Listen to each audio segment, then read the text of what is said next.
శక్తివంతమైన మాఘ పౌర్ణమి. మాసాలంటిలో విశిష్టమైన మాసం మాఘమాసం. మాఘమాసం స్నానాలకు ప్రత్యేకం. ఈ మాసంలో చేసే స్నాన, దాన, జప, తర్పణాదులకు విశేష ఫలితం ఉంటుంది. మరి ఎంతో విశేషమైన ఈ రోజు మీరు ఏం చేసినా చేయకపోయినా, మీ ఇంట్లో ఈ కూర వండినా లేక తిన్నా అష్టదరిద్రాలు కలుగుతాయి. కాబట్టి ఈరోజు ఇంట్లో ఏ కూరను వండకూడదో అలాగే తినకూడదో ఇప్పుడు ఈ వీడియోలో తెలుసుకుందాం. ఈ మాఘ పౌర్ణమిని మహామాఘి అని పిలుస్తారు. ఎంతో శక్తివంతమైన విశేషమైన రోజు ఇది. సంవత్సరంలో వచ్చే ఆషాఢ పౌర్ణమి, కార్తీక పౌర్ణమి, వైశాఖ పౌర్ణమి, మాఘ పౌర్ణములకు ఎంతో విశేషమైన స్థానముంది. ఈ పౌర్ణములు మానవులకు ఎంతో పుణ్యాన్ని ప్రసాదిస్తాయి. ఈ మాఘ పౌర్ణమి రోజు సకల దేవతలు తమ శక్తులను అలాగే వారి యొక్క తేజస్సులను నీటిలో ఉంచుతారు. కాబట్టే ఈ రోజుకు స్నానానికి అంతటి ప్రాధాన్యత ఏర్పడింది. ఈ రోజు స్నానం ఆచరించిన వారికి ఎన్నో జన్మల నుంచి వెంటాడి వేధిస్తున్న పాపాలు తొలగిపోతాయి. ఈ రోజు స్నానం ఆచరించిన వారికి అశ్వమేధ యాగం చేసిన మహాపుణ్యం దక్కుతుంది. ఈ రోజు గంగాదేవి జలంలో కొలువై ఉంటుంది. మాఘ పౌర్ణమి గురించి పురాణాల్లో వివరణ ఇలా ఉంది. పరమశివుడి అర్ధాంగి అయిన సతీదేవి అంటే దక్షుడి కుమార్తె అయిన సతీదేవి మాఘ పౌర్ణమి నాడే ప్రావిర్భవించిందని ప్రతీతి. ఒకసారి పార్వతీదేవి దక్షిణావర్త శంఖం ఆకారాన్ని ధరించి సరయూ నది దగ్గరలోని కాళింది మడుగులో గల ఒక పద్మంలో వికసించింది. ఈ సమయంలో దక్ష ప్రజాపతి సరయూ నదిలో స్నానం చేస్తూ పద్మంలోని శంఖాన్ని చూశాడు. అది దక్షిణావర్తమై ఉంది. దక్షిణావర్త శంఖం అపురూపమైనది. అది ఎవరి దగ్గర ఉంటుందో వారికి గొప్ప భాగ్యం కలుగుతుంది. ఈ సంగతి తెలిసినవాడు కావడం చేత దక్షుడు ఆ శంఖాన్ని భద్రపరిచే ఉద్దేశంతో చేయి చాపి అందుకోపోయాడు. అతని చేతి స్పర్శతో ఆ శంఖం చక్కని చిన్నారిగా మారిపోయింది. దీంతో ఆ బాలికను అపురూపంగా గుండెలకు హద్దుకుని తీసుకువెళ్లి భార్యకు అప్పగించాడు దక్షుడు. ఆ దక్ష దంపతులు ఆ బిడ్డను అల్లారు ముద్దుగా పెంచారు. ఆ బిడ్డే సతీదేవి. శంఖం బాలికగా మారిన రోజే మాఘ పౌర్ణమి. అందుచేత ఈ తిథి అత్యంత పవిత్రమైనదిగా ఆవిర్భవించింది. మాఘ పౌర్ణమి చాలా విశేషమైన రోజు. మనకు ఉన్న 12 మాసాలలో ఆషాఢ మాసం, కార్తీక మాసం, మాఘమాసం, వైశాఖ మాసం ఈ 4 మాసాల్లో వచ్చే పౌర్ణములు చాలా విశేషమైనవిగా పురాణాలు చెప్తున్నాయి. ప్రత్యేకించి మాఘ మాసంలో వచ్చే పౌర్ణమి సముద్ర స్నానానికి, దానాలకు చాలా విశేషమైనది. మాఘ పౌర్ణమి రోజు వీలైతే మీరంతా సముద్ర స్నానం చేయడానికి ప్రయత్నం చేయండి. ఎందుకంటే సముద్ర స్నానం ఎప్పుడు పడితే అప్పుడు చేయకూడదు. ఒక విశేషమైన తిథుల్లోనే సముద్ర స్నానం చెయ్యాలి. అటువంటి తిథే ఈ మాఘ పౌర్ణమి. దీన్ని మహామాఘి అని పిలుస్తారు. ఈ మాఘ పౌర్ణమి రోజు ఎవరైతే సముద్ర స్నానం చేస్తారో వారి జన్మల పాపాలు తొలగిపోతాయి. మీకు వీలైతే సంగమ స్నానం చేయడానికి ప్రయత్నం చేయండి. నదులు సముద్రం సంగమించే దగ్గర స్నానం చేయడం చాలా విశేషం. కనీసం నదిలో అయినా స్నానం చెయ్యండి.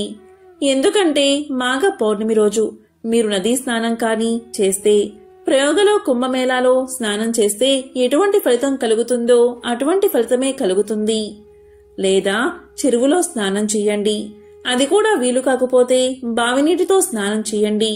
అది కూడా కుదరకపోతే మీ ఇంట్లోనే బకెట్లో నీటిని నింపి మీ కుడి చేతి బొటనవేలితో 11 సార్లు గోవింద నామాన్ని రాస్తూ, అంటే గోవిందా గోవిందా అని వేలుతో తిప్పి ఆ నీటితో స్నానం చెయ్యండి.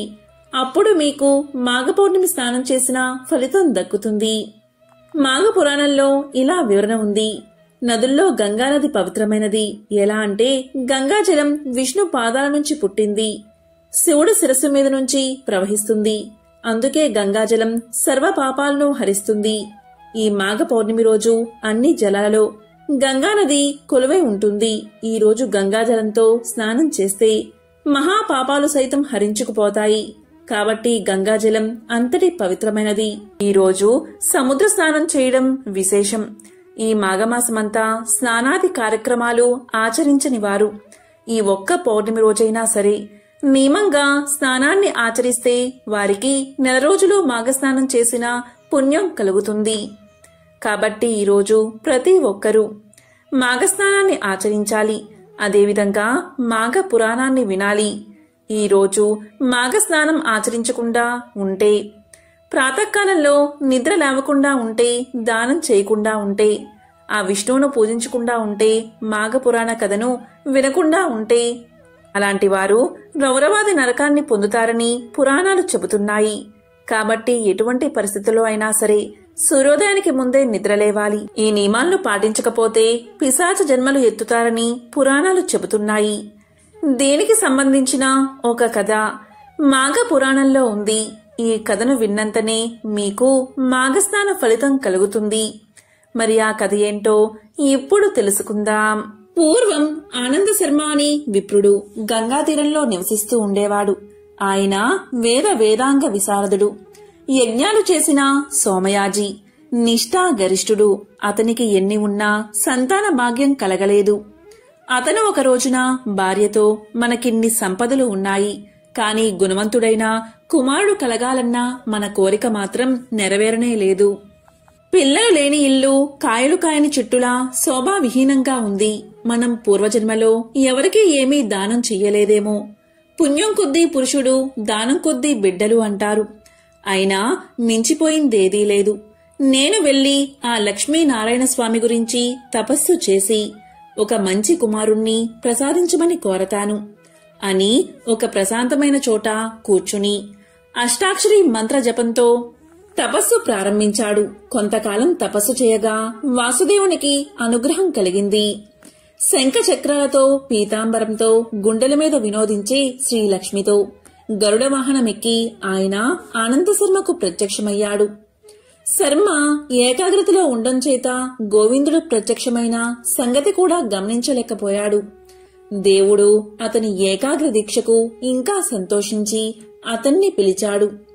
ఆనంద శర్మ అమృతోపానమైన ఆ పిలుపు విని కన్నులు తెరిచి తన ఇష్ట దైవమైన శ్రీకాంతుడు తన ఎదురుగా కనిపించగా బ్రహ్మానందపడి మహాపండితుడు కాబట్టి ఆసువుగా భక్తి పారవస్యంతో ఒక స్తోత్రాన్ని పఠించి ఆయన్ని ఇలా స్తుతించాడు. నమస్తే దేవదేవేశ, నమస్తే భక్తవత్సల, నమస్తే కరుణాసింధో, నమస్తే అనంత విక్రమ, గోవిందాయ సురేశాయ, అచ్యుతాయ వ్యాయచ, కృష్ణాయ వాసుదేవాయ, సర్వాధ్యక్షాయ సాక్షిని, లోకస్థాయ హృదిస్థాయ, అక్షరాత్మనే నమః, అనంతాయ దిబీజాయ, ఆద్యాయ అఖిల రూపిణే. ఇలా స్తోత్రం చేస్తున్న ఆ బ్రాహ్మణుణ్ణి చూసి వాసుదేవుడు ప్రసన్నుడై ఇలా పలికాడు.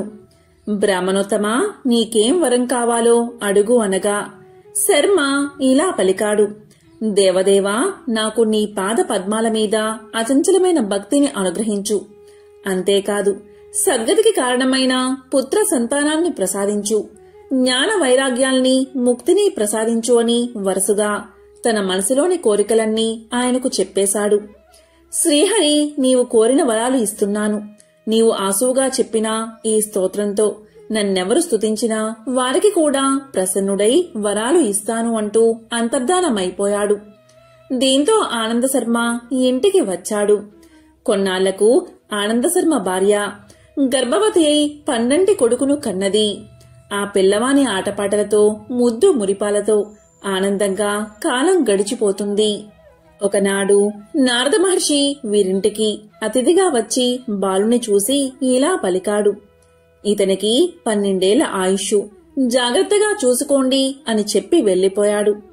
దీంతో ఆనందశర్మ దంపతులిద్దరూ విచార సాగరంలో మునిగిపోయారు. భగవానుడు పుత్రుణ్ణి ప్రసాదిస్తూ అల్పాయుష్కుణ్ణి ఇచ్చాడేమిటి అని విచారించారు. దీంతో పండితుడైన ఆనందశర్మ భార్యను ఓదారుస్తూ ఇలా పలికాడు. ఎందుకు విచారిస్తావు?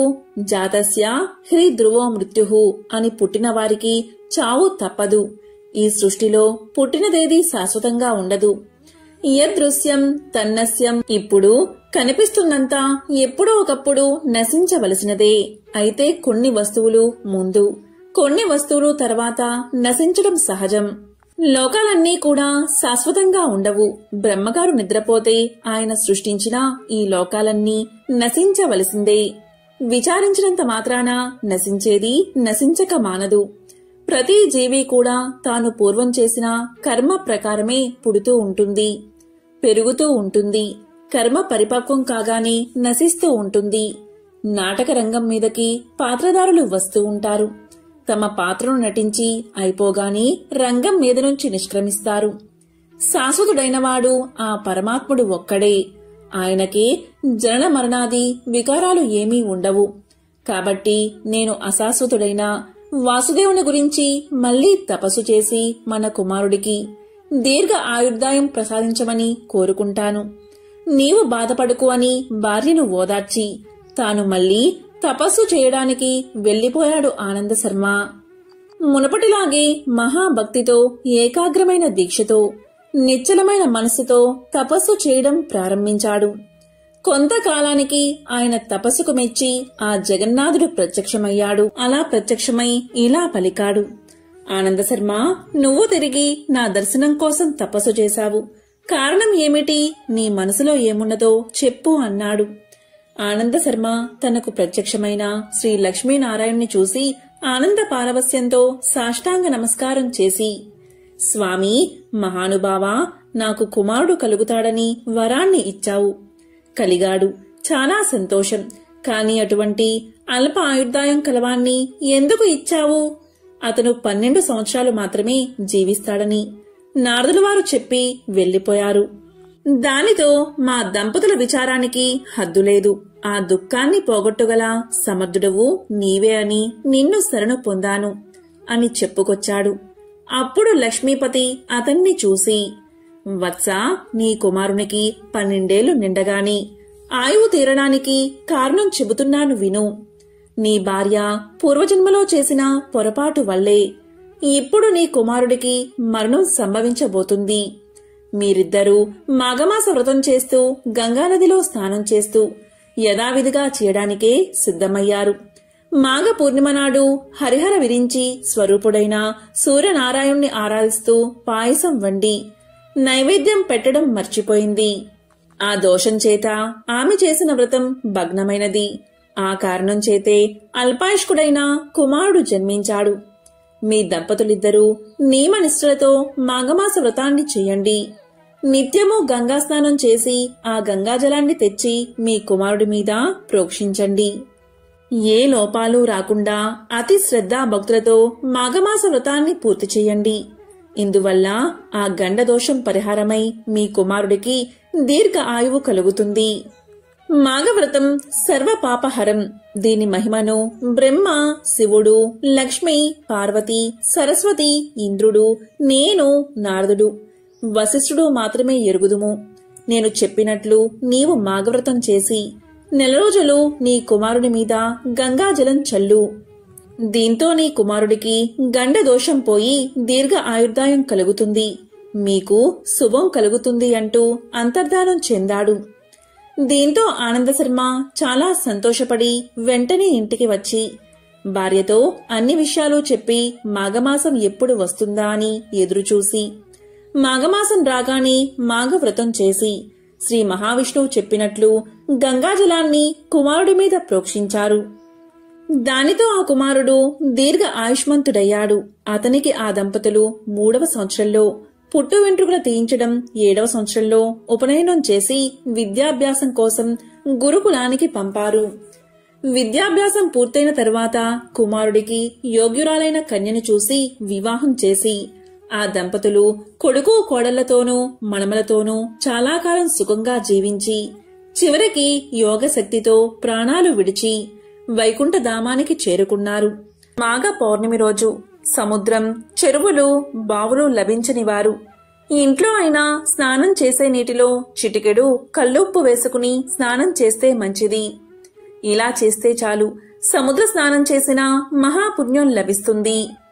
ఈ రోజు ముఖ్యంగా తెల్లవారుజామున 4:58 నుంచి మధ్యాహ్నం 12:11 మధ్య మీ ఇంట్లో లక్ష్మీనారాయణల ఫోటో ముందు ఈ విధంగా దీపాన్ని వెలిగించండి. అందుకు ఏం చెయ్యాలి అంటే 2 రావి ఆకులు తీసుకోండి. రావి చెట్టు సాక్షాత్తు మహావిష్ణువు యొక్క స్వరూపం కాబట్టి 2 రావి ఆకులు తెచ్చుకుని వాటిని శుభ్రంగా కడిగి వాటికి పసుపు, గంధం, కుంకుమలతో బొట్లు పెట్టండి. ఈ రావి ఆకుల మీద 2 ప్రమిదలు పెట్టి, అంటే ఒకదాని మీద ఒకటి 2 ప్రమిదలు పెట్టి 5 వత్తులు విడివిడిగా వేసి అందులో నువ్వుల నూనె పోసి లేదా ఆవు నెయ్యి పోసి 2 దీపాలు వెలిగించండి. ఇలా దీపం పెట్టి దీపలక్ష్మిని పూజించండి. దీపలక్ష్మికి నమస్కారం చేసుకుని కొన్ని అక్షింతలు దీపం దగ్గర వేసి ఓం లక్ష్మీ నమో నమః, ఓం లక్ష్మీ నమో నమః అనే మంత్రాన్ని 11 సార్లు జపించి మీ మనసులోని కోరిక చెప్పుకోండి. ఈ విధంగా దీపాన్ని వెలిగించడం వల్ల మీ మనసులోని కోరిక తప్పక నెరవేరుతుంది. ఇలా దీపం వెలిగించే సమయంలో లక్ష్మీనారాయణల ఫోటో దగ్గర 7 రూపాయి నాణాలు ఉంచి పూజ పూర్తయ్యాక పౌర్ణమి రోజు రాత్రిపూట ఆ నాణాలను ఇంట్లో 4 మూలలా ఉంచాలి. అలా ఉంచి మా ఇంట్లో స్థిరంగా నివాసముండు తల్లి అని లక్ష్మీదేవికి నమస్కారం చేస్తే అమ్మ ఇంట్లో శాశ్వతంగా నెలకొంటుంది. అంతటి విశేషమైనది మాఘ పౌర్ణమి. మాఘ పౌర్ణమి అంటే అమ్మవారికి చాలా ఇష్టం. శూన్యతిథులైన పౌర్ణమి, అమావాస్యలు అమ్మవారికి ఎంతో ప్రీతికరమైనవి. అందులో ఈ మాఘ పౌర్ణమి శనివారం రోజు వచ్చింది. అందువల్ల ఈ రోజు లక్ష్మీనారాయణలు ఆరాధిస్తే వారి ఆశీస్సులు తప్పకుండా ఉంటాయి. మరి ఎంతో విశేషమైన ఈ రోజు గోవుకు ఏం తినిపిస్తే ఎటువంటి ఫలితం కలుగుతుందో ఇప్పుడు తెలుసుకుందాం. ఈ రోజు గోవుకు గడ్డి తినిపిస్తే వారి ఒంట్లో ఉన్న దరిద్రం మొత్తం తొలగిపోతుంది. నరదృష్టి, నరపీడ తొలగిపోతాయి. సకల శుభాలు కలుగుతాయి. ఇక ఈ రోజు నానబెట్టిన ఉలవలు తినిపిస్తే వృత్తియందు నిలకడ కలుగుతుంది. ఈ రోజు నానబెట్టిన బొబ్బర్లు తినిపిస్తే ధనాభివృద్ధి, అష్టైశ్వర్యాలు కలుగుతాయి. ఈ రోజు తోటకూర, బెల్లం కలిపి తినిపిస్తే దరిద్రం పారిపోతుంది. ఈ రోజు నానబెట్టిన కందులు తినిపిస్తే కోపం తగ్గుతుంది. ఈ రోజు గోవు